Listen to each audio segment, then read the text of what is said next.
때는 2014년 역사상 가장 이상한 경매가 열렸습니다.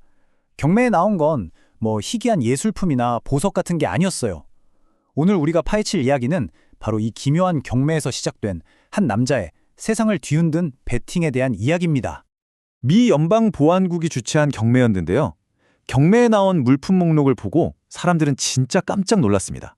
이게 뭐냐면요. 아주 악명 높았던 다크웹 사이트 실크로드에서 압수한 자산이었기 때문이에요.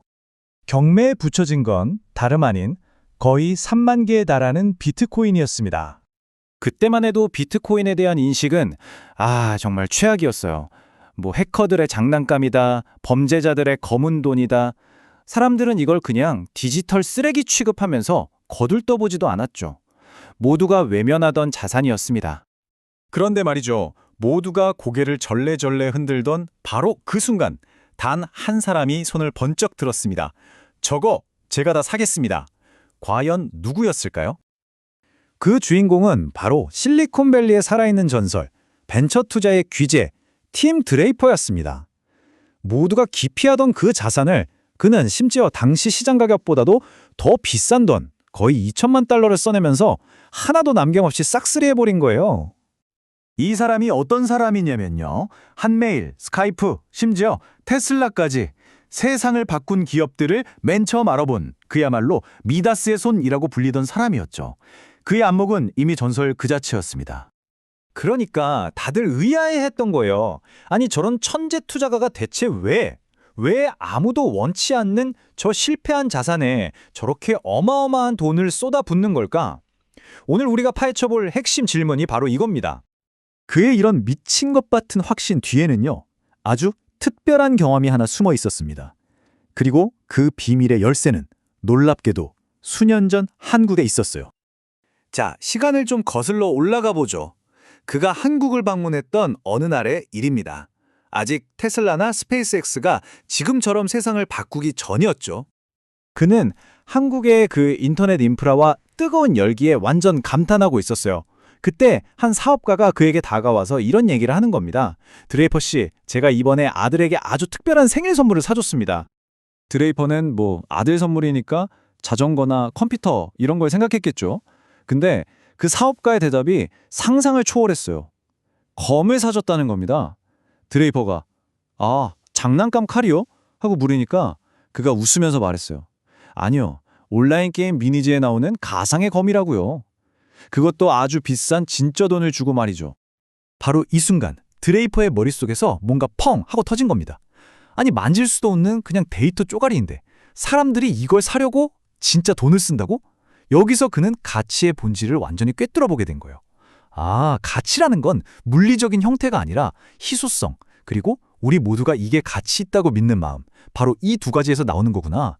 어떻게 보면 한국의 게이머들이 그에게 미래화폐의 비밀을 알려준 셈이었죠. 이 게임 아이템에 대한 깨달음은요, 이제 그가 전 세계 금융 시스템을 완전히 다른 눈으로 보게 만드는 계기가 됐습니다.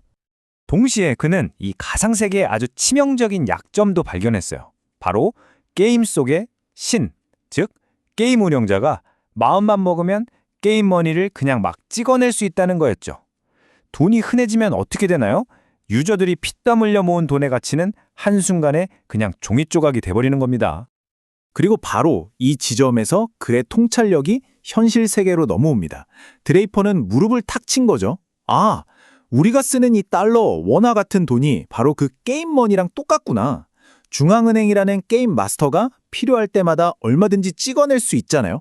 근데 비트코인은요, 그 누구도 맘대로 만들어낼 수 없는 절대적인 희소성을 가진 전설의 가상검이었던 겁니다. 이게 바로 핵심입니다, 여러분.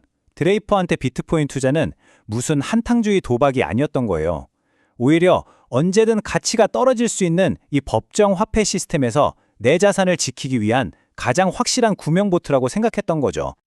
자, 이제 이런 관점을 가지고 2014년 그 경매장으로 다시 돌아가 보면 모든 게 다르게 보이지 않나요?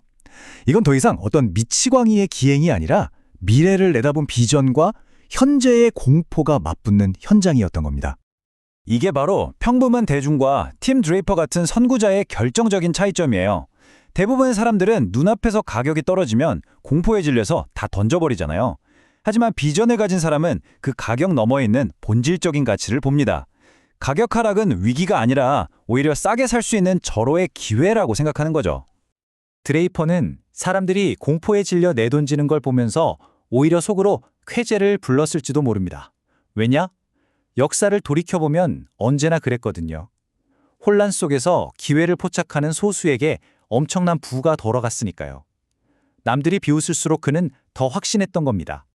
그래서 그에게 리스크의 의미는 완전히 달랐어요. 우리 같은 보통 사람들에게 리스크는 비트코인을 샀다가 가격이 떨어지는 것이잖아요. 근데 그에게 진짜 리스크는 뭐였을까요? 바로 비트코인 가치가 나중에 100배, 1000배 올랐을 때 내 지갑에 그게 단 한 개도 없는 것. 이게 진짜 리스크라고 본 거죠. 여러분도 한번 생각해 보세요. 인플레이션 때문에 매년 그 가치가 조금씩 녹아 없어지는 현금을 은행에 넣어두고 나는 안전자산에 투자하고 있어 라고 말하는 게 과연 정말 안전한 걸까요? 어쩌면 그게 가장 확실하게 불을 잇는 길일지도 모릅니다. 팀 드레이퍼가 우리에게 남긴 말이 딱 이겁니다. 과거의 데이터로 미래를 판단하지 마라. 미래는 그걸 상상할 수 있는 사람들의 것이다. 과거만 보고 있으면 다가오는 미래를 절대 잡을 수 없다는 거죠. 정말 놀랍지 않나요? 수십 년 전 한국의 어느 PC방 구석에서 그가 봤던 그 작은 아이디어, 그 불씨 하나가 이제는 전 세계 금융지도를 바꿔놓는 거대한 획불이 되었습니다. 누군가는 비트코인을 보며 위험한 투기라고 말하지만 팀 드레이퍼 같은 사람은 거기서 자유와 혁명 그리고 새로운 세상을 봅니다. 바로 그 관점의 차이가 10년 뒤 우리의 미래를 결정할 겁니다. 이 거대한 변화의 파도 앞에서 당신은 무엇을 선택하시겠습니까?